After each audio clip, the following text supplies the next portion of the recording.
Good morning. Another glorious Sunday morning here. Got some amazing people here going to do some amazing stuff with college football.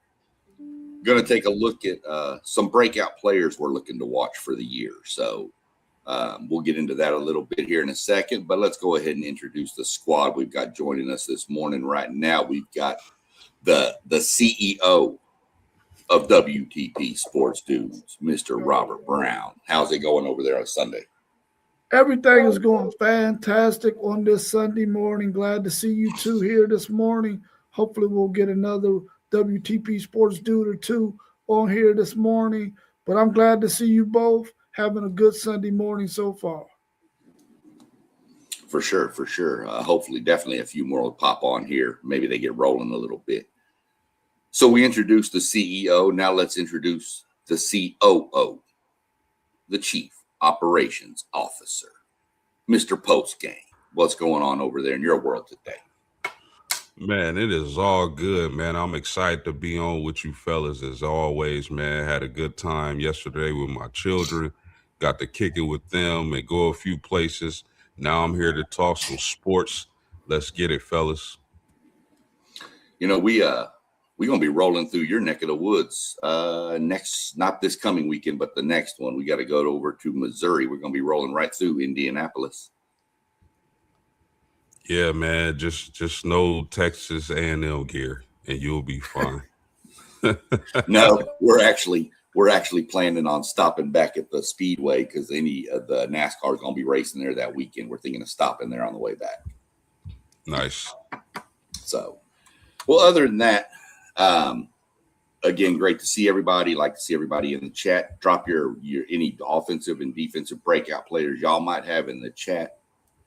But we're going to go ahead and jump into this. So we're just going to look at some people we're looking at around the country for breakout players. Now, breakout players doesn't mean Arch Manning. Okay, he's not a breakout player. CJ Carr is not a breakout player. We're talking about under the radar people that could, by the end of the season, you'll know who they are. So that's what we're going to do here today. And we're going to kick it off with Mr. Robert up there with give me your first offensive breakout player. My first offensive player that I want to talk about is Trent Mosley, wide receiver out of USC. I feel like with the departure of Malachi Lemon, they're going to need a guy who can step up and take some of that reception production on, and I think he's going to be the guy. They got another guy as well that I might get to mention later on, but I really like Trent Mosley, the wide receiver. I think he's going to be a breakout player for USC this year at wide receiver. Yeah, that's a loaded wide receiver room at USC too, with all the recruits they brought in. So, and with what they lost, somebody's got to step up, and you never know what you're going to get from a true freshman. So. That's a solid pick right there. That's definitely a good pick there. You got anything on Mosley you want to throw in there post game? No, somebody in that USC wide receiver room has to step up. Like you mentioned, I know they're extremely talented, but they lost some really huge contributors at the wide receiver room. So Trent Mosley is definitely one of the guys I got my eyes on to step up and fill those roles. For sure, 100%. Well, let's go ahead and jump into your first offensive breakout player. Yeah, I mean, I know he's somewhat known, and I'm looking at the TCU transfer. I'm gonna go with Josh Hoover at IU. The reason why I picked him for a breakout player on offense across the nation is he's in a better situation with Kirk Cignetti. If you look at Kirk Cignetti's first two transfer quarterbacks being O'Rourke and then of course the Heisman winner Mendoza, he elevated both of their games. I expect him to do the same thing for Josh Hoover. 29 touchdowns, 13 interceptions last year at TCU. I expect those interceptions to go way down, and I think he's going to have a humongous season. He might even be a dark horse for the Heisman candidate. Wow, that's pretty high praise there. Hoover had a good season, obviously at TCU last year. It's a step up in competition in my mind, moving into the Big Ten. So we'll see what he does, but that's a pretty good pick there. You got anything on Hoover, Rob? I really like Hoover, and I think once he gets in a system that is so freaking technical and so freaking disciplined, it's going to allow him to really improve his game. I think we had seen a few times last year at TCU where he might have been a little sporadic, a little inconsistent. But I think in this Indiana system under Cignetti, the discipline that they play with, the attention to detail that they play with, is going to make Hoover look so much better than last year. And I think he's going to be an unbelievable player. He has weapons all around him. I'm anxious to see him as well post game. I think that's a really good pick. Yeah, that is a solid pick. And you're spot on, Robert, with the attention to detail. If y'all remember back in spring ball, what old Sig did with Nick Marsh with the shoots, he doesn't play that. He knows blue collar. That's just what you're going to get from him. So that's a really good pick for Hoover to have a breakout. I really would see that. We did have, who was it? Northside Roger throughout. I believe post game you put this up, or Rob, one of y'all. Well, went with Simeon Price, a running back from Oregon. Well, it was his breakout, one of his breakout players. So that's not a bad pick either. I mean, Oregon's got the weapons to do it. They're just going to have take some pressure off of Moore up there. And the running backs, y'all know running backs help take pressure off quarterbacks. It's a good pick there. I went with a running back. I went with E.J. Crowell from Alabama. Last year, if you remember Alabama, what was the talk we all said? They can't run the ball. They can't run the ball. They can't run the ball. Well, this is a 5-star freshman from the state of Alabama. He's a true freshman, so that puts a little pause on it. So I went with him because with projected Keelan Russell being the starting quarterback, he's going to have a running back behind him to help. So I chose him. Looking at him, seeing what I've seen from him, just kind of watching some stuff on him, he kind of reminds me of the ability to build into a Gibbs, Jahmyr Gibbs type running back. So I think he's going to have a phenomenal season this year. Any thoughts on EJ?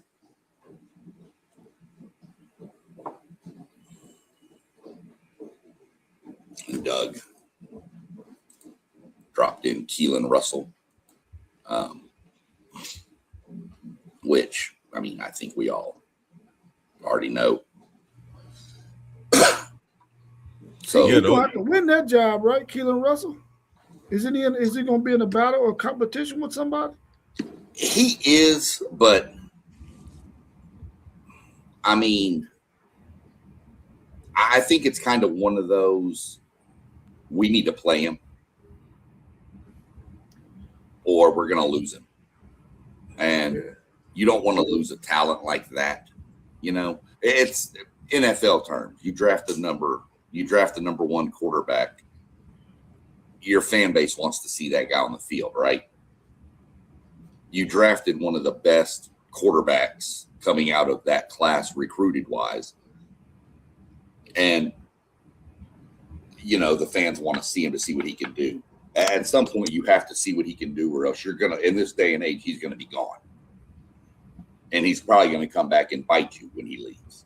So that's kind of my thought on Keelan Russell is I think you have to give him a shot no matter what, in my opinion.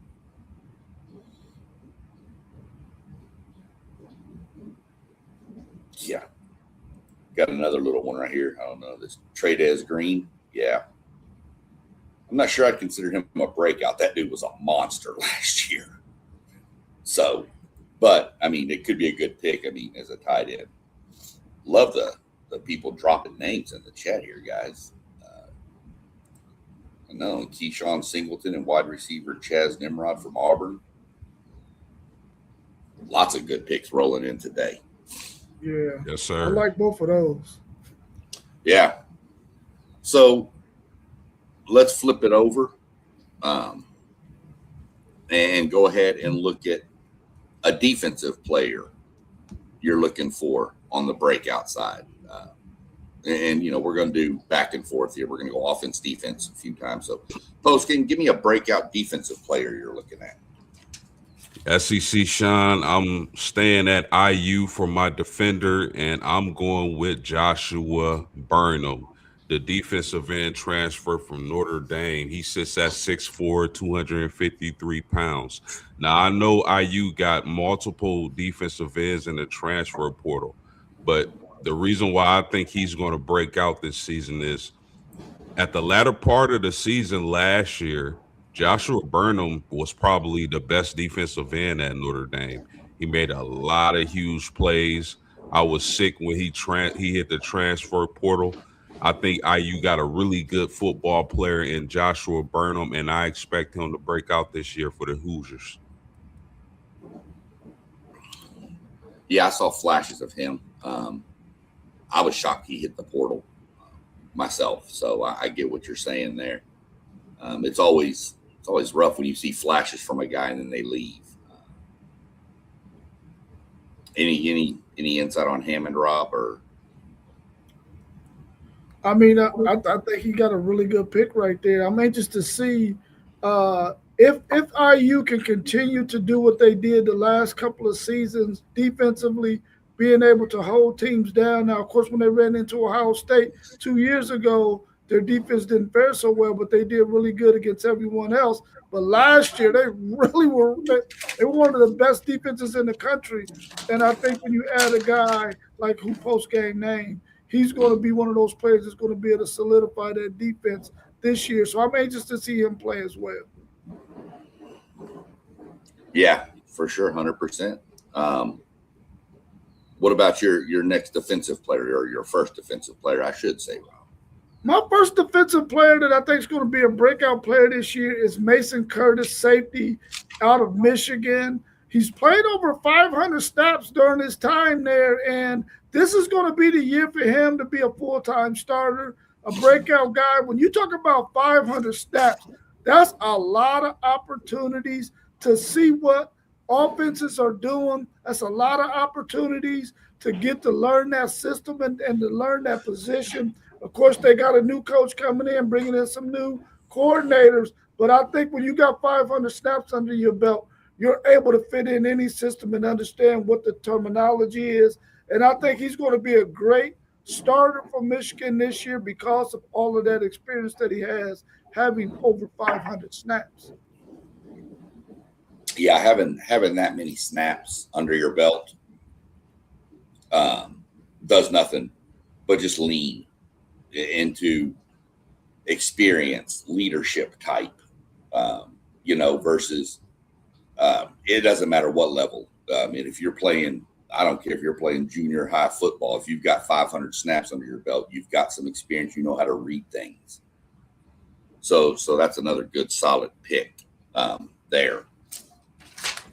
I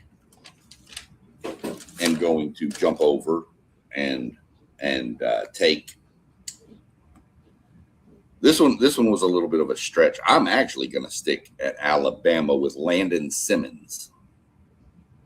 Now, defensive tackle, going back to last year to Alabama, kind of the opposite of offense. They struggled to stop the run so much. They couldn't run the ball, and they had trouble stopping it. So I went with the defensive tackle, Landon Simmons. Excuse me. He had 266 snaps last year as a freshman. He had 1.5 sacks, 19 tackles. He made freshman all-SEC team. But Alabama needs to find some depth on that D-line. They lost 8 guys off that defensive front last year. 6 transferred out and 2 went to the NFL draft. they have got to find somebody to step up and lead that unit, and somebody that's returning with that many snaps under their belt has got to take a step to be the leader. And watching Alabama's spring, kid looked good. The flashes are there. You can see it. He just has to put it all together. So I went with London Simmons. I'm sorry, London Simmons, defensive tackle from Alabama. And being that my Aggies play them, I'm hoping he doesn't flash. But that's just a whole different thing. There's a couple of players that some of the guys in the chat have mentioned, and let's go to this one by Tim. He's talking about Devin Sanchez, the cornerback at Ohio State. Mhm. We all know coming out of high school, out of Texas, was a highly sought after defensive back, cornerback. I know that it was a battle for me when he didn't go to Texas because we needed him so badly, and he decided to go to Ohio State. That was one guy that we were really after. I'm quite sure Texas A&M had him on their board as well. But I really like Devin Sanchez. I think he's going to be a really good addition there. And another one I wanted to mention was from Northside, Roger. He talked about Dallas, the defensive lineman out of Utah who transferred to Penn State. And when you get a guy from a Utah program that played under Cal Willingham who transfers out and doesn't follow him to Michigan, which we all know Michigan puts out some tremendous defensive linemen, says a lot about this player and the fact that he wanted to go somewhere like a Penn State under a really good coach like Matt Campbell, who has the same kind of philosophy as Cal Willingham. I really like that pick as well. I didn't want to mess up Dallas's last name, so I didn't want to butcher it, so I didn't say it. Yeah, I mean, that's some of the names we are going to butcher. We all know that, especially when you start getting into some of them offensive and defensive linemen. Boy, we're going to have some names. So that's where we are with our first round. We'll jump over to the second round and let Rob lead off with your second offensive breakout player you're watching. My second offensive player that I'm really going to be watching this year, and we got to see glimpses of him last year, was Andrew Marsh, the wide receiver out of Michigan. I think there were times when the Michigan's offensive coordinator went away from Nick Marsh, especially when the head coach was on the sideline. When the interim was in, we seen a lot of Andrew Marsh.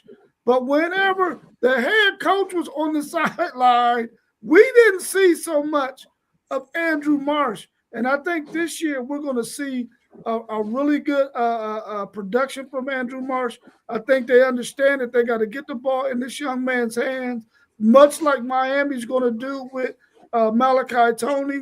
I think he might not be Malachi Toney, but he's definitely pretty close. I think in the open space, this guy can make some things happen. And I think Michigan understands that. I know Kyle Whittingham is going to be able to use him as a weapon. So I'm looking forward to seeing what Andrew Marsh does at Michigan at that wide receiver position.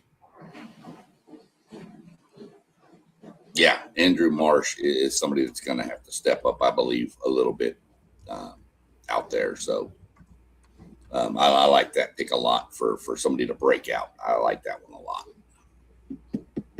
Post? Yeah, SEC Sean, I am going to Louisville as my for one of my breakout candidates, and I'm calling Lincoln Kingholz, the transfer quarterback from Ohio State. He's 6'3", 214 pounds. Now, he was in a close battle with Julian Sayin for QB1 at Ohio State. He doesn't win the job, obviously, transfers to Louisville. I think he brings a little bit of rushing upside, and then having him under the Braun brothers, and we know what the Braun brothers do for quarterbacks, and you add his talent with the Braun brothers, I think Lincoln Kingholz, the quarterback from Louisville, is going to have a breakout season this year. Yeah, that's one of those, anytime you are at Ohio State, obviously you're very talented. And when you're battling Julian Sayin and ultimately lost the job, it definitely makes it noteworthy. And then transferring to a Louisville, that kid, he could have a hell of a season. That's another solid pick there post game. You got any thought on the transfer quarterback over there, Rob? Man, anytime you can push a Julian Sayin for a starting position in fall ball with an opportunity to be called the number one guy, and we've seen what Julian Sayin did last year, this is one heck of a pick. And I'm telling you right now, Lincoln Kingholz is probably saying his prayers every day, thanking the Lord above, because he landed in one of the best spots possible for any big-time quarterback, because them Brown brothers can coach their tail off, man. And I think he's going to be phenomenal this year. He has weapons all around him, too. Probably the best running back in terms of home run hitting, running back in Brown.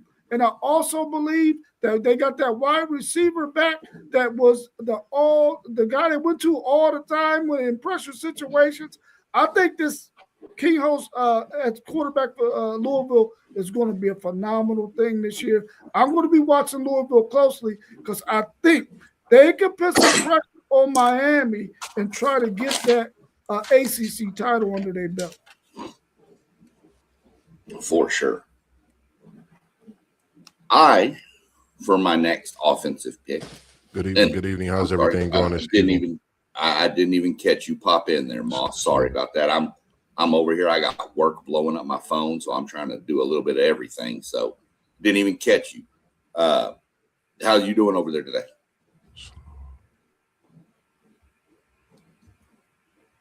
I'm a little delayed a little bit. There? Yeah, it looks like it might be. Looks like you're freezing up.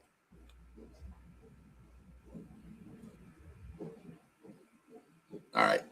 We'll get back to Moss when he rejoins here in a second and bring him in. We'll let him kind of catch up a little bit. But my next offensive is I am going to take Ethan Davis.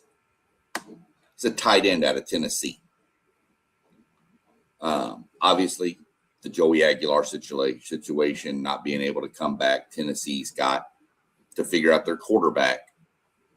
As I mentioned with the running back for Alabama, a tight end can also be a quarterback's best friend, especially when you've got a new quarterback trying to break him in. We all know Josh Heupel can coach up quarterbacks. We know that for a fact. So I went with Ethan Davis. Missed a little bit of time, but very solid, flashy, got good moves. More of the receiving tight end more than a blocking tight end. So I think he's going to be a big safety blanket for whoever decides to play quarterback at Tennessee. So I think he could have a really breakout season this year and kind of put his name on the map as one of those tight ends that, kind of surprises and just comes out of nowhere for us. So that's where I went with Ethan Davis. Yeah, that's a good pick, man. One thing that stands out about Davis is his size at 6'5", 240 plus pounds. That definitely can be a quarterback's best friend moving down the middle. Yeah, I like that pick as well. If he can get to the point where his inline blocking gets to be to the point where he can be on that field all day, he becomes an even more dynamic weapon, because at that point, you don't know what he's going to do, and he can creep off that line, especially because Heupel is going deep a lot of times, and if he can draw those defenders deep and drop something underneath to that tight end, Ethan Davis, that could be a monster play for them. A guy who has that size, speed, can get down the field once he gets that catch. And I think that's a really good pick. I'm anxious to see him as well. Well, we seem to be having some technical difficulties still with Mossberg. There he is. Are you here now? Still got a delay going, it looks like. It might be the background, bro. It might be. I don't mind. I do apologize. Difficulties. Yeah, that's what I'm about to do. Switch the background up. I'm about to go out and come back in. All right, we'll get back to you as soon Is it as still acting up, or how does it sound now? I mean, it sounds okay now, but you're a little kind of robotic. So we're going to play some catch up when Moss jumps back in. But while we're waiting on Moss, let's go ahead and roll over and shift down to post game down there. Give me your second defensive player. I'm gonna stay at Louisville for this pick, SEC Sean. Okay. I'm going DJ Waller, the cornerback transfer from Kentucky. Now, the reason why I like this guy, he stands at 6'3", 210 pounds at the cornerback position. The last 2 years, he only played a combined 9 games, so he has to stay healthy. He has to stay healthy for sure. But I believe if Waller is to stay healthy at Louisville with the pass rush that they're going to deploy this season, I think he's going to have a lot of opportunities to make plays in that secondary. And again, standing at 6'3", 210 pounds, the young man stays healthy. I believe he's going to ball out this season and break out. Pencil me in for DJ Waller, cornerback, Louisville. Yeah, solid pick there. I like the transfer from Kentucky over there. Kind of weird when you see a player, transfer from one rival to another. It's just weird to see it, but 100% for sure like that pick. Well, now it seems we have gotten everything worked out technically here with Mossberg of Level Up Sports 10. So without further ado, how you doing over there today?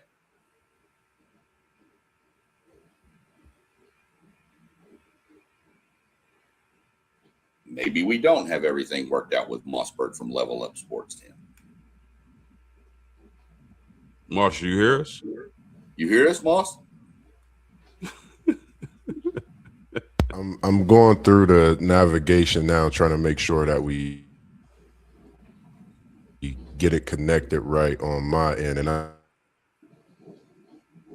you're so breaking. keep going with what you're going with, and I do have mine, and I'm going to just not keep the view. we'll work on it. Rob, what do you got? Defensive. Defensively, I'm going with Jakeem Stewart, defensive alignment / defensive end out of USC. I feel like this is going to be a year for him. Last year, as a true freshman, he has a foot injury that kept him from playing a lot. He ended the season with 1.5 sacks and with 18 tackles. I expect that production to go up as long as he stays healthy. I really like what he brings to the table. A guy that you can put out there in a 3 technique, a 5 technique, and also out there on the edge. When you got a guy that's that versatile, you can move him around as a chess piece. And I think that's going to bode well for Gary Patterson and what he likes to do defensively, especially a guy who likes to do the 3 high safety. He likes to have it to where his defensive ends and his defensive linemen have an opportunity to get after the quarterback because the coverage on the back end takes away a lot of options for a quarterback, especially pre-snap. So I think that he's going to have opportunity to be really, really good for USC this year as long as that foot stays healthy and he stays healthy. Yeah, that's always the big question when you're talking about foot injuries and stuff and how quick they can re-aggravate themselves. So health is always going to be at the forefront of anything with a player. But really, really solid pick there. Really solid pick. All right, Mossberger, you finally ready to join us? Are we going Yes, here now? sir, man. I totally apologize again, man. I'm here. Okay, I'm going to give my next defensive player, and then we're going to let you run through 4 players real quick, okay? That'll catch you up with us. Appreciate All it. right. Appreciate it. So my next defensive player, if you can't tell by my name, you'll figure this out why. I went with Xavier Gilliam, another defensive tackle from Tennessee. Now, here's the reason. We all remember, probably if you don't, there was some drama with Tennessee and their defensive lineman with one particular, I believe his name was Chaz Coleman, who transferred to Tennessee. Then all kinds of stuff went wild and crazy, and he's no longer with the program. This was their blue chip stud transfer they got for the defensive line. Well, he ain't there no more, so now you got to lean on somebody else to be the anchor of that line, and that's where I believe Xavier Gilliam comes in. Somebody that's been there, got a little bit of knowledge of the system, can kind of help with the continuity. We all know that linemen, all work as a unit, whether offensive or defensive. So this is somebody that's going to have to step up on Tennessee's defensive line, and I believe he will. I believe he's going to have a really good season. So that's just kind of where I went. I thought the loss of Chaz Coleman would hurt Tennessee, but I think this guy can kind of, I'm not saying he's Chaz Coleman level, but I think he can kind of offset that loss of Chaz Coleman a little bit. Yeah, that's a great pick. Let me ask you a question, man. I know you locked in on the SEC. Do you think Tennessee can have one of the better defenses in the conference this year? Yes. I think Tennessee can be improved from last year. Let me put it that way. With the new defensive coordinator down there. This be his first year down there, Jim Knowles. Name should sound familiar to a bunch of the Ohio State people. But I think it's going to be next year where you see the jump for this defense. I think this year's all about learning the scheme he wants to run and putting it in place versus, it's hard for players to just pick up a system. One of the harder systems to pick up in that fast. You're talking 18, 19, 20-year-olds trying to learn an NFL style system. And there's going to be mistakes. And so I think they'll be improved. But I think next year you'll see the massive jump in that Tennessee defense. Yeah, I'm glad that you mentioned Tennessee, the times that you have mentioned them. I've been watching this Tennessee team, and outside of them suffering injuries defensively over the last couple of years, if they could get to the point where they can get a solid 2 deep, possibly even 3 deep, which is what you see a lot of teams are focusing on now, because they know that they're going to have to rest players during spurts in the game so that they can be as fresh as possible in the fourth quarter to close out games. If Tennessee can get to that point, and I like the fact that they got Jim Knowles. Jim Knowles is a Steve Sarkisian's kryptonite because of that 3-high defense and the way he plays. I think that once he can get to that point where he can go 2 deep, sometimes even go to a third player at certain positions, Tennessee's going to be really, really good. And I know that the SEC has a lot of talented teams. It's just they got a middle of the pack that is really, really talented, but they just can't get over the hump. And I think in order for them to get over the hump, it's going to take them to be able to stockpile recruiting classes to get 2 and 3 deep at a lot of those skill positions.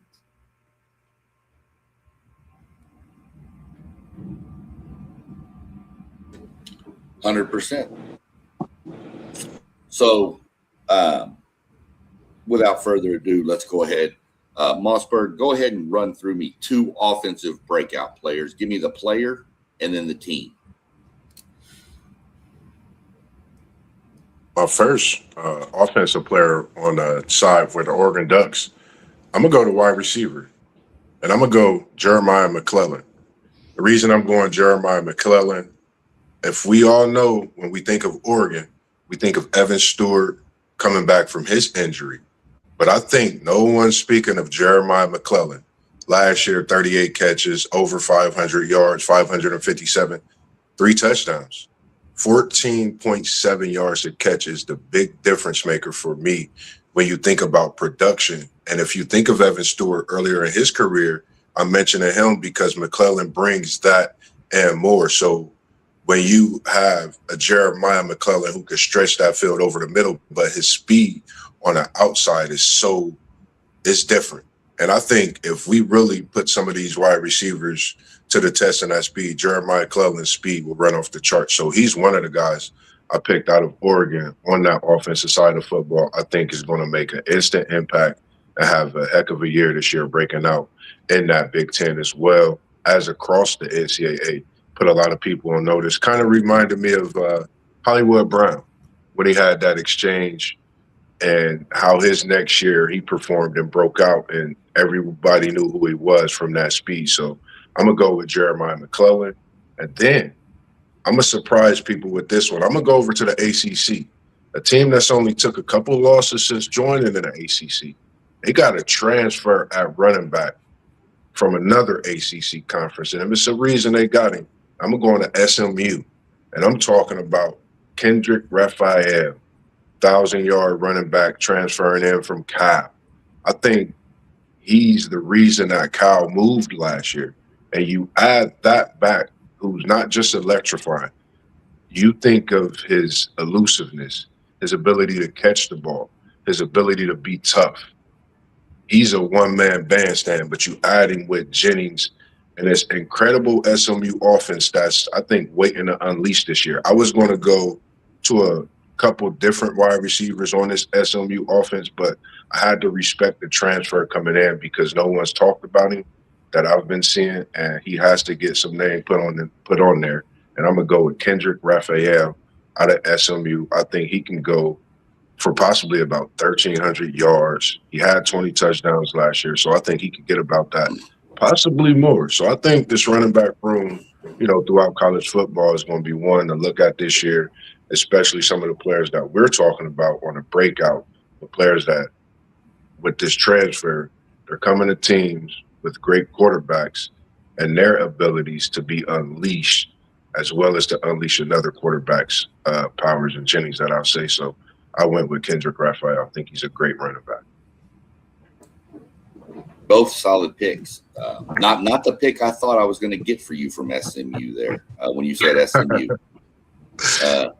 I got a name at SMU that y'all boys need to know. Goes by the name of Thor. Theo Mellon Ostrom. Yes. Played tight end at A&M last year, transferred to SMU. Look for that kid. So, but really, really good picks there, both of them. Post, Rob, y'all got any thoughts on any of them or anything on those two? I mean, I like that pick when he said Jeremiah McClellan, because I think when you had the injury to Evan Stewart and you had the injury to Decorian Moore during spurts of the season, that's who they went to. That's the guy who stepped up. Now you got a three-headed wide receiver room where if those guys buy into playing all three of those positions, and you can mix and match those guys in different spots on the field. Sometimes you might be in the slot, sometimes you might be in the outside, sometimes you might be on the right, sometimes you might be on the left. With a quarterback like Dante Moore, also with a good solid tight end, these guys could be really, really exciting, man. And I think that's a really good pick by Mossberg, going with Jeremiah McClellan. But I also like the fact that he mentioned Cal. When you're in a conference and you got Cal and you got Stanford, two of the more prestigious academic schools, you got an opportunity to get some athletes who can go to school for 2 or 3 years, get their degree, and then if they still love football, you can find a gym from both of those schools. And I think that's what the ACC conference, some of their teams is taking advantage of, the fact that they know that they can get an older player from a Stanford or a Cal that can come in as a junior, senior, and really go and ball out for them, because they've gotten a lot of play time at Cal or at Stanford, two of the lower level schools when it comes to sports right about now. Well, football anyway, right about now. Yeah, I think Mossberg made some very good picks this morning. I like the pick at wide receiver from Oregon. And listen, fellas, if Oregon is gonna have these elite wide receivers, man, you should like Dante Moore even more as far as Heisman candidates. And the running back at SMU was interesting. I think if he does indeed break out, SMU is going to be better than a lot of people expect them to be. If you pairing that running back with Kevin Jennings.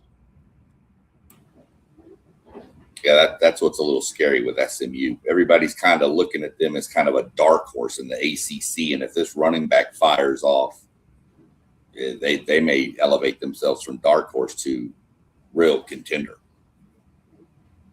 So really solid pick. So real quick, Mossberg, let's run through two defensive players you're looking at. Two defensive players.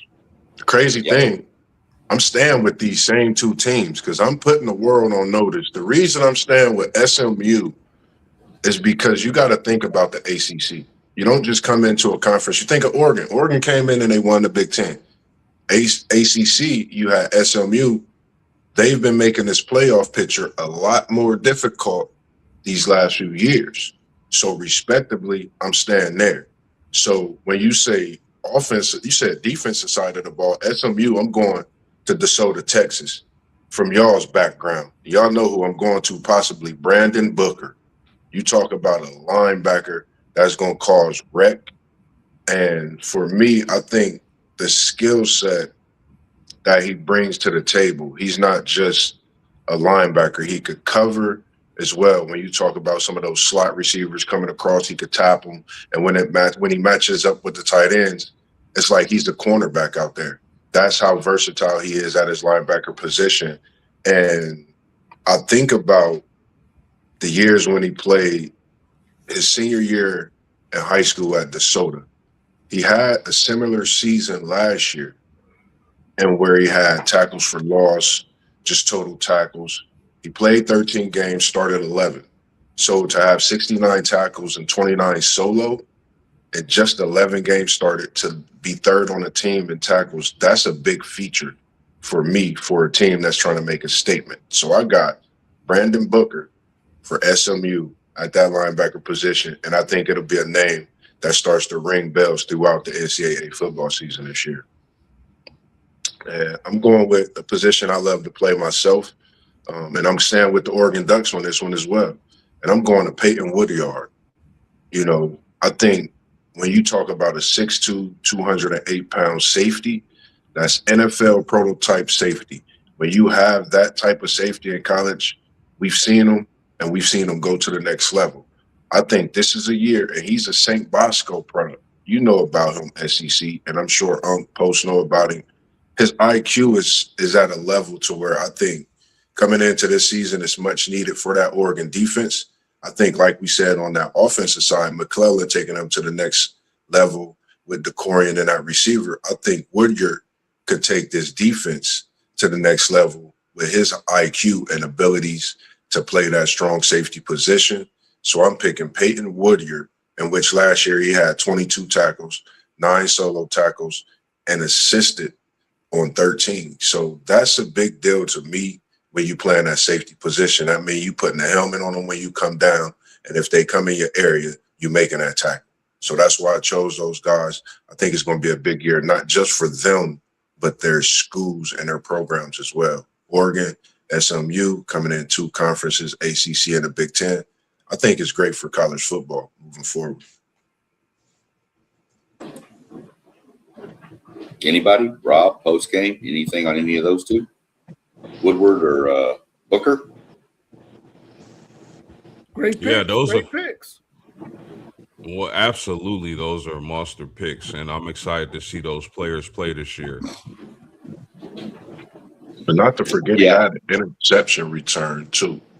He did have an interception return, and I think with his length and the way the Big Ten is starting to pass the ball a lot more we've seen last year, I think the possibility of him to increase those interceptions this year is very heavy to where he could possibly get 4 to 5 interceptions, which is tough to play at a safety position.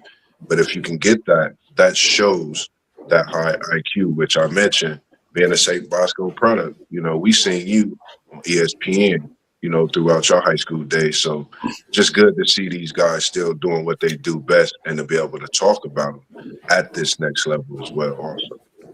Now, one thing though, that Oregon safety room is going to be nasty because with the guy Mossberg talked about, they also got the transfer from Minnesota this season. I'm glad you said that. I can't remember his name. I was stuck on his height and that IQ, and then I thought about his pops as well. Shout out to his pops, Gerald. He played at Long Beach State from '88 to '91, and I think when you have, you know, a pops that played wide receiver, you're playing that safety position. The knowledge that you could get from him, you know, I think that, you know, helps that IQ. But like you said, Post, I think this Oregon secondary probably the best we've seen in this Lanning tenure as well. So this secondary, if Oregon secondary can pop this year, man, it's going to be some college football games that we see that's going to be instant classics as we seen last year as well. Well, I can't speak on the safety from out there at Oregon. I'm not too familiar with him. That's why he could be a breakout player. But your SMU pick, solid. I've watched that kid for years down there at DeSoto High School. SMU was garbage for the longest time. Y'all all know that. But SMU made a point to start recruiting the DFW area. Yeah. Out of Duncanville, South Oak Cliff, DeSoto. All those schools right there near Dallas were winning back-to-back state titles in Texas high school football. And they just started raiding those teams. Kelvin Jennings from South Oak Cliff. So that's what really put SMU back on the map. We just want to recruit Dallas. And that's what their slogan is. So really, really good pick there with Booker for sure. We're going to go through one more round. I know, Rob, you need to bounce at about 10, you said. So if you need to bounce, I can let you run through both of your picks, your first two, and then if you need to bounce, you can cut on out and we'll go on through. Or are you good to go in the regular rotation? I'm good to go. Okay. All right. Well, we're going to jump back and we're going to continue with Mossberg. See, this is what it is. You show up late, you get to go all the time, and then you get to go first. Look at that right there. You know, I'm ready to cook. So give me your next, your final offensive breakout player. Man, it was tough. And I haven't really talked a lot about the ACC, but I'm staying in the ACC. You know, I'm staying in the ACC because he got a transfer running back. His team, like I said, they've only lost a couple games since coming to the ACC. He's loaded at the wide receiver position. Jalen Cooper from SMU is one of his receivers, but I'm talking about that man Jennings from SMU. We know what type of year he had last year, but when you add a running back that you could throw the football to out of the backfield, SMU was this close to being the team that was undefeated last year. If you go back, some of the mental mistakes that was made, I think Brandon Booker having a breakout year, Jennings having a breakout year.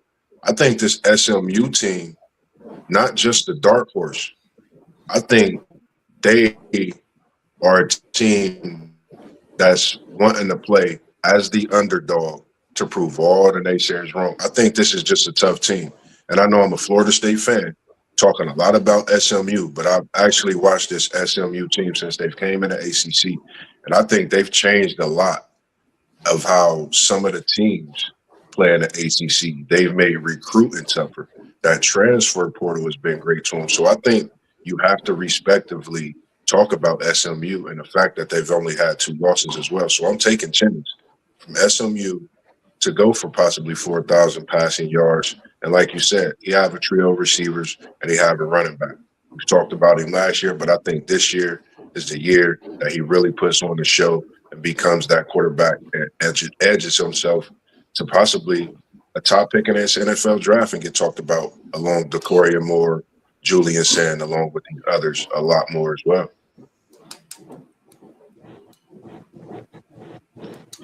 Post game, you got your next offensive player ready to roll? Yes, indeed, I do. SEC Sean, I am going to the Midwest, and I'm looking at Notre Dame, and I'm looking at the running back position. My breakout player is going to be Aeneas Williams, fellas. Now, a lot has been said about Love and Price leaving for the NFL, and those were two dynamic running backs. There's no doubt about that. But when you look at Aeneas Williams, this is a versatile running back. This is a guy who can run between the tackles and who can destroy you in the passing game. Really good hands, really good route runner. Just think back to 2024, that playoff game against Penn State. Jeremiah Love really banged up with a knee issue. Aeneas Williams was making plays down the field on that Penn State defense in the passing game and the running game. I'm really excited for Aeneas Williams this season. I think he's going to break out and have a good season. My third breakout player, Aeneas Williams, running back, Notre Dame. Yeah. Big shoes to fill. Got some big shoes to fill. He's like them Ronald McDonald clown shoes that he got to fill. So we're going to see, but that's a good pick right there for sure. We know Notre Dame's going to have a running back. We know that. So this is just the next in line. Rob, where are you going offensive here? Offensively, I'm going with Ryan Wingo, wide receiver out of Texas. I feel like we saw sparks of him last year. He suffered a couple of injuries. He missed some time, but he still has some sparks out there, and he dropped a lot of passes too. He has some sparks out there where we feel like this year, when you add the additions of Cam Coleman, and if Emmett Mosley can be healthy, you can see a trio at Texas that is going to be really, really good. And I think Ryan Wingo has an opportunity now that the pressure is off of him, because last year as a true sophomore, he was wide receiver 1, and they needed Parker Livingston to step up. This year, he has some weapons around him that's going to allow him to just go out there and be him, not put all this on his shoulders and feel like he got to be the man. He's going to have opportunities to really get that ball in his hands and get a lot of yak yards. And I think he's going to be 1,000-yard receiver, something that we don't see quite often at Texas. But I think this year we're going to get 1, possibly even 2. And I think Ryan Wingo is going to be one of those. Yeah, I mean, I think too much was put on Ryan Wingo last year. I think being QB1 for him, just kind of, he wasn't ready for that spotlight. And I think you saw it with some of the distractions and the drops. But there's no doubt the kid's electric. I mean, you throw him a 2-yard screen pass and he's taking it 90. I mean, he's really, really good. So, yeah, I mean, serious breakout potential there from him. I'm going to stay in the same state. I know that's shocking to everybody. But just going to go to the better of the two schools there in College Station. And I'm going to take – this was tough, though. I had 2 choices here on my breakout player because both of them have underachieved and are due. But I went with Terry Bussey, wide receiver from Texas A&M. This was Mr. Texas high school football from a little bitty school in Texas. Phenomenal athlete. State championship game, he threw a 90-yard touchdown pass. He ran a 90-yard touchdown pass, and he returned a kickoff 90-something yards for a touchdown in the state championship game. Super electric kid, super dynamic, hasn't lived up.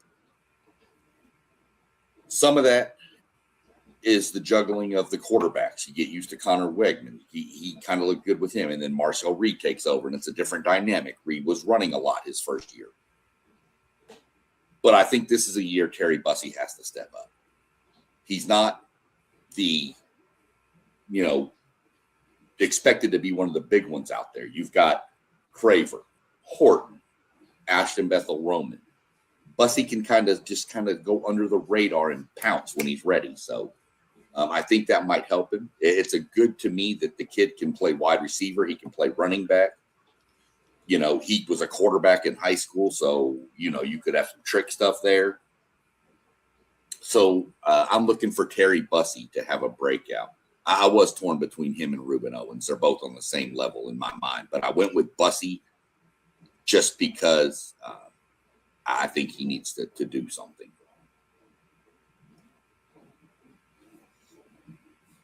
So go ahead. No, I was about to say, I seen what you had said. I didn't know we switched over to my teams, but I'm going to just dive in on the running back as well to start. And I was, I had Usman Kroma. Y'all know I've been talking about him since day one, early enrollment at Florida State. We got a, miniature dose of him at Alabama. Watching him last year, that first game with Alabama, seeing the power, the speed, he reminded me of a Greg Jones running back.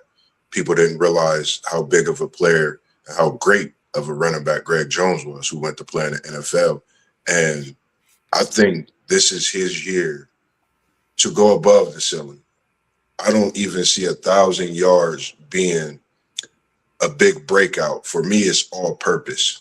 Catching the ball out of the backfield, being that blocker that through that pass games, having Ashton Daniels in and trying to get that ball out to some of those great receivers we have as well. So I think having Usman Kroma in that backfield alongside Trey Wisner coming in off injury from Texas, I think this Florida State backfield is actually the most elite backfield that I've seen in these last few years, going through what we've been going through in this Norvell era.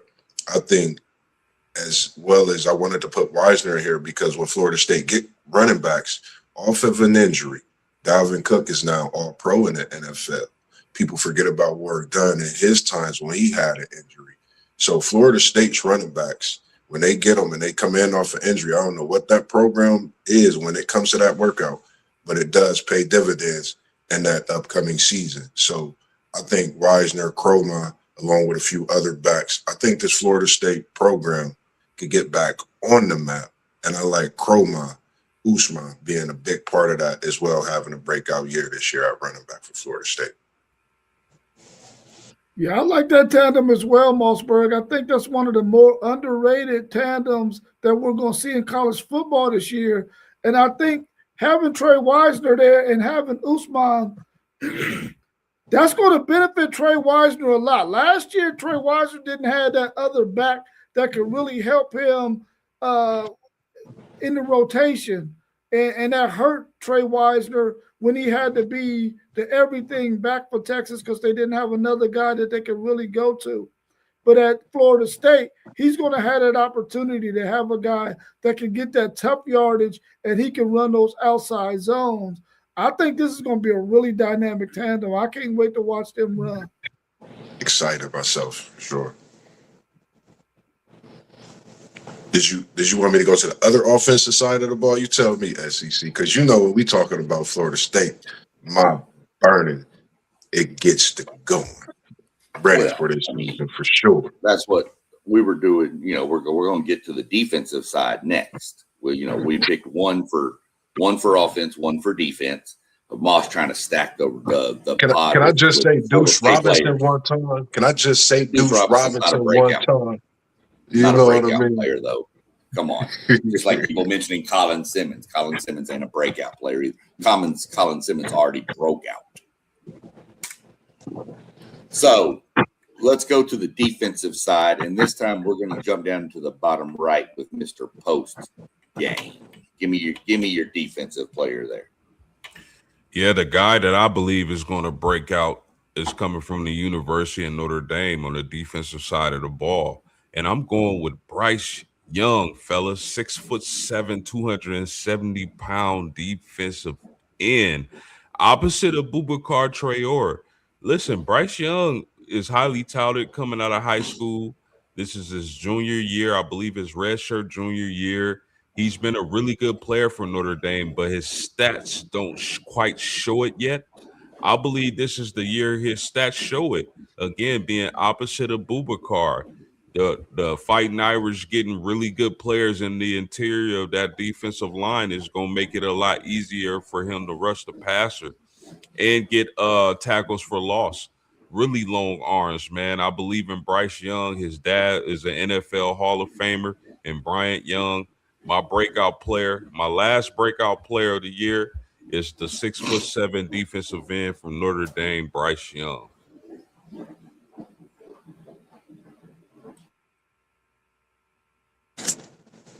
Great smoke, man. I think he's a great one too, man. I think that takes me back to the defensive line y'all had in the middle years ago during that Brady Quinn era. I can't think of his name post. He commanded that defensive line. He was like a force. He had an injury, came back, was still a problem, went to the NFL. I think Bryce Young is definitely a great pick to have that breakout year. He could definitely be getting after many quarterbacks for sure. Are you talking about Justin Tuck? Yes, sir. Giant Super Bowl champ. Yeah, that's a really good pick. That size is freakish. You know, so that's really solid. To be that big is just, you know, that just put your paws up. That's all you got to do. Put them up. So great pick there. Jump up, Rob. Give me your defensive player. And if you say Colin Simmons, I'm kicking you out of here. I'm definitely not saying Colin Simmons. He's not a breakout player. He's already done broken out. He's the man. So I'm going with Lance Jackson, defensive end out of Texas, true sophomore. He's going to be taking on that role on the other end. I feel like he's going to be a really good run supporter, but he also can get after the quarterback. A really strong kid. I really feel like when you got Colin Simmons on the other side who's going to command so much attention, you have an opportunity if you're on the other side to really get after that quarterback, especially on those passing downs. And I really like Lance Jackson. There's some other guys that's going to be there too that I think are going to have some opportunities there as well. But Lance Jackson is probably going to be pegged as the starter because of his size and his physical ability. But when it comes to those passing downs, I think that when he's on that field, he's going to really be able to get after the quarterback and could possibly have around 7, 8, 9 sacks. So I'm looking forward to him being the man over there. I really like his upside. And I think Lance Jackson, defensive end out of Texas, is going to have a phenomenal year. Yeah, that's a really good pick, Rob. And, you know, one thing about being a pass rusher is when your interior can hold his own. Y'all got that transfer from Arkansas. That dude like 9,000 pounds, man. He's huge. Yeah, Ian Trafford is going to be a key addition for Texas. A guy who is mainly a zero technique right over the center, but he's going to command so much freaking attention. And those small linebackers at Texas are going to need that because a guy like Ian Trafford being able to take on double teams and still be able to hold up the line of scrimmage is going to allow those smaller linebackers to just hunt and get tackles. So I really like that. And I think that's going to help Lance Jackson as well, because you're not going to be able to double team him. You're going to have to put the tight end on Colin Simmons' side to chip him and double him. So Lance Jackson's going to have an opportunity to run free because of the additions that Texas have on that defensive front.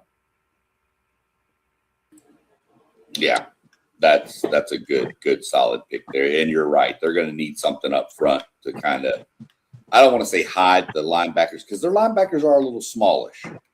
Yeah. So, you know, I don't want to say hide them because the guys can fly to the ball. Well, we've seen that. But if you get too many of these big bruising running backs, those linebackers will start taking a toll on them. And they're going to think twice about leaning that hat down. So, really good picks, though. Moss? Give me your defensive player we're watching. And, Man, I'm going right if back. if you're going to Florida State, there's only one right answer. I got a couple right answers. You've seen one in the chat. It's a couple of them, but I'm gonna take, one of the brothers. Had a great freshman impact last year. I think he's gonna be a special product at this edge position and along this defensive line because he could play multiple positions. And I'm on another true sophomore, super sophomore. I'm big on that 10 as sophomore seasons are. The number 10 I remember from high school being sophomore that 10th grade year. So I'm going Mandrell Desir. I think this kid is something special at Florida State. He also has a brother. And I know at Timmy mentioned Chris Jones, the linebacker transfer from Southern Mississippi. I had him down on my paper as well. But I think when you think of Desir, you're thinking of an All-American who was a freshman, 6.5 tackles. And when you see seasons for teams going at a disarray, the one little engine that could, along, with many others, but you'd seen Desir, he stood out, and his engine just did not stop. He had a motor. He was revved up. It was like how these good guys are here this weekend, and shout out to them being in town. They had that extra gear, and they was letting them streets feel that burn. So I think Mandrell Desir at Florida State, playing that edge position and defensive line at times, reminds me of Peter Boulware. And that's a big name to speak on. If you know football and you know college football, Peter Boulware was special at his position. So I'm putting Mandrell Desir in the category of some of the greats at Florida State and what he could do and elevate this program and his team this year. Super sophomore, I think it's that time to elevate, along with players that he was surrounded by. Still stood out. So I'm going with Mandrell Desir out of Florida State and definitely looking at Chris Jones as well.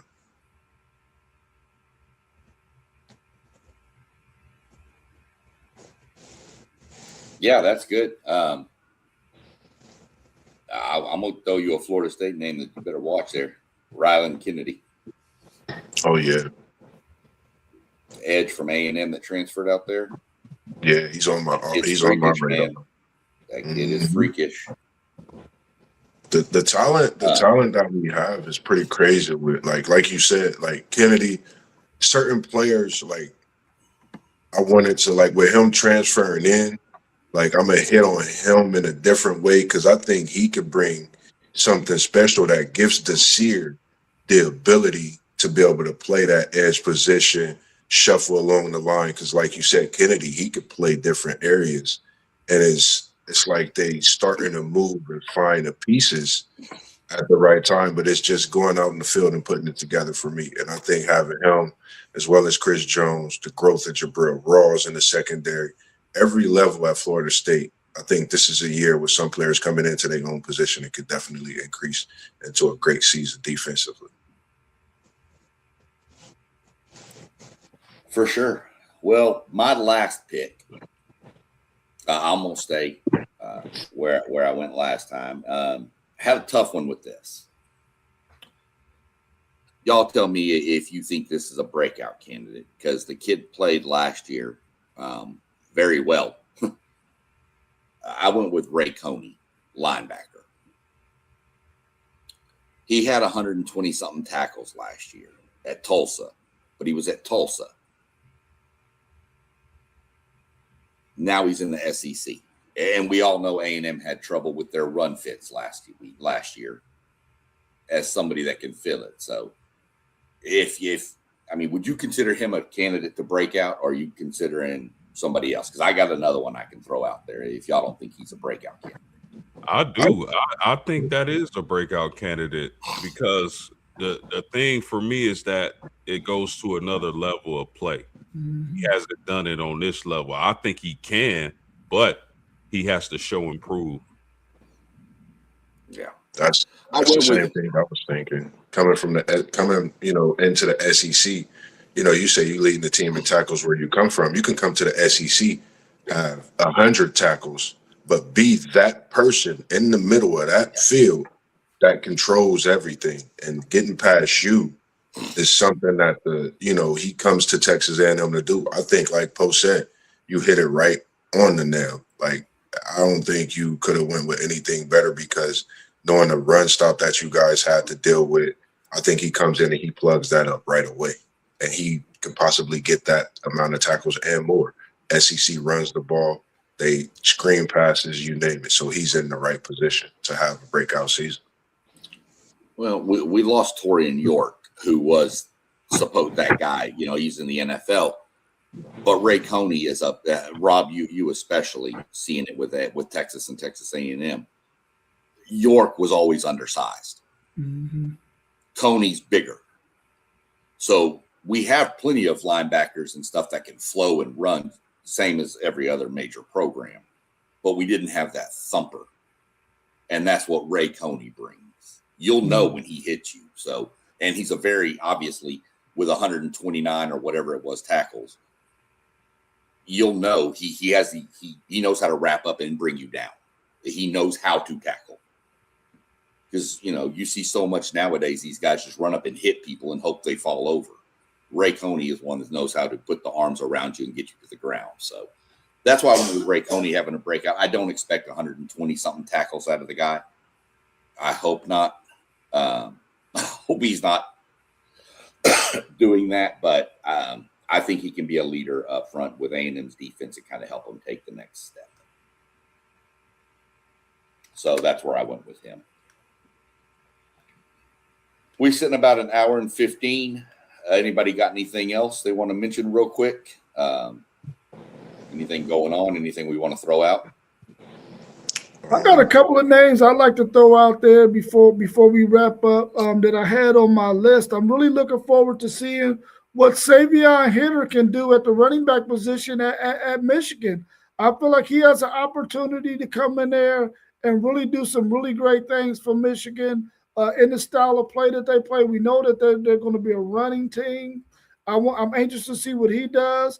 And I also, another running back out of USC, Wayman Jordan. I want to see what he does at USC. Is he going to be able to really be one of those dynamic running backs that we've seen in the past from USC to really turn the corner or help USC turn the corner and make it to the college football playoffs?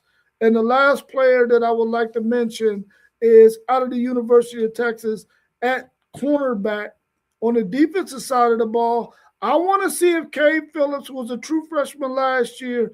Is he going to be able to turn the corner and be the kind of guy that we need to be? He's a really ball-hawking cornerback, but will he be able to turn the corner this year as a true sophomore and really help Texas solidify that defensive backfield? Yeah, no doubt about that, Rob. A guy I want people to pay attention to, and you can say he's already broken out with 11 sacks last season at Utah, but he's been dealing with knee surgery, I believe. He transferred to Michigan. John Henry Daly. Keep an eye on this guy, man. If he's healthy and ready to go, I think he's going to have a monster season for the Wolverines in Ann Arbor. Yeah, I like that one. I'm gonna stay with SMU. I don't know why some people will be like, man, you're an SMU fan, but nah. Speaking of the injury, they have an edge rusher, Akil Washington, big playmaker. And when you talk about the edge position at SMU, something that they needed to get after the quarterback last year, and with them having a healthy edge rusher, and there was so much talk about him before the season started, and he got injured, had an injury before the season started last year, so he wasn't able to play, which gave him another season of eligibility. So I think, having Booker, Washington, this SMU defense, this could be a year to where they turn that corner defensively in the ACC and become that, have a different swagger as well. So, just some things to think about a player that I had in mind when thinking about some of the top players in that ACC. I couldn't keep him off my list, and I had to talk about him. I think he'll be a playmaker for them this year. I'm going to throw a couple of quick names out too here at the end. So one is I'm going to stay at A&M on this one here. DJ Hicks, defensive lineman, 5-star, coming out of high school, just kind of he's been okay. But as he's going into his senior year, this kid needs to step up and be the leader on that defensive line. You've brought in some players in the transfer portal. Post game, you for one know Mike Elko's defense. This kid's been in that defense for 3 years. He's got to be the anchor of that defensive line and teaching all the cadence and the calls and everything. So I'm looking for a really big breakout. He's the one that can plug the run for us. He's that DJ Reader type that's just going to shut down the run game up the middle. That's what he needs to be for a breakout. My other breakout might be a little bit of a stretch because I've heard his name mentioned a lot, and I'm not even going to try to pronounce the kid's name, but he's from Cal, and it's the quarterback at Cal. When you think of Cal, it's just kind of one of those, what are they going to do? But this kid's got the talent. Jaron, JKS is what I call him. Because I can't even attempt that name. It was like the lineman from Penn State last year. But I'm looking for that kid. Not saying he's going to position himself as a Heisman front runner or anything like that. But he's somebody I'm watching that can put up some crazy numbers and have a hell of a year. So I want to keep an eye on him too out there in Cal.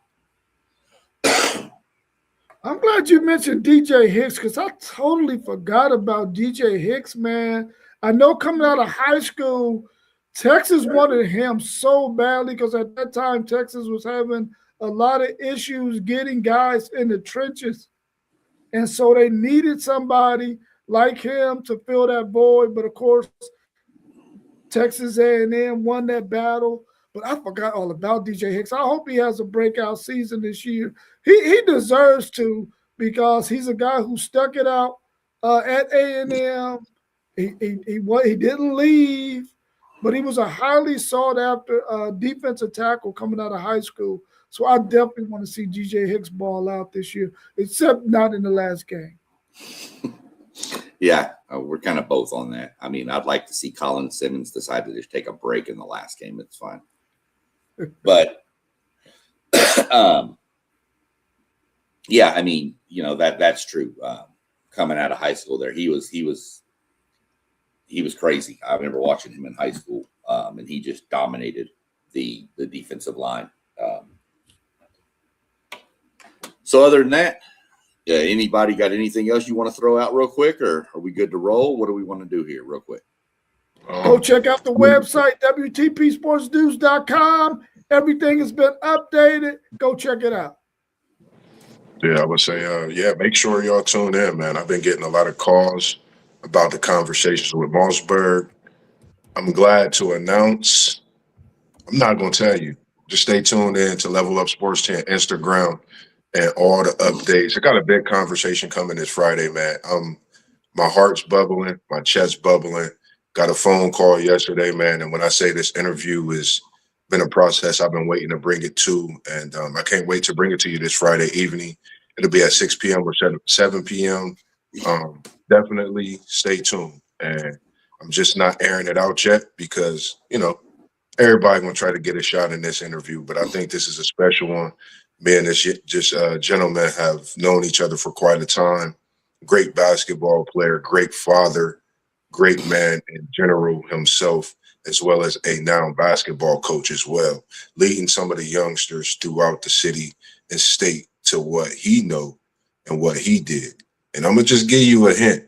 He went to a college and he just not took on everything that he had to take on being a great freshman, but he continued his years and became successful in what he did at that university.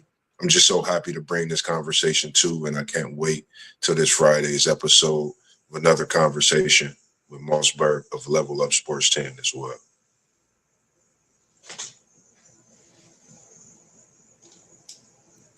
For sure. I will mention I got hit up last night. Somebody that I know that watches us and stuff asked when we were going to start with the NFL stuff. They want to get into some of that. And I told them to stay tuned. That'll be coming up later in August for sure. So Got you. I told them it'll become, this person's a big CJ Stroud fan, so they're obviously a Houston Texans fan. Knowing I'm from Houston, they were wondering. So I told them, stay tuned, pump the brakes a little bit, calm down. We'll get there. Just keep tuning in every show, and you'll eventually get to hear what you want. So other than that, we'll go ahead and cut on out of here. Rob, you mentioned the website. I'll have all this dropped up to our Patreon page later on this afternoon, evening. We got post game down there with the post game 86 podcast, and doing a lot of Notre Dame stuff. Dropped something last night too. I need to go check that one out. Dropped a Moss over there.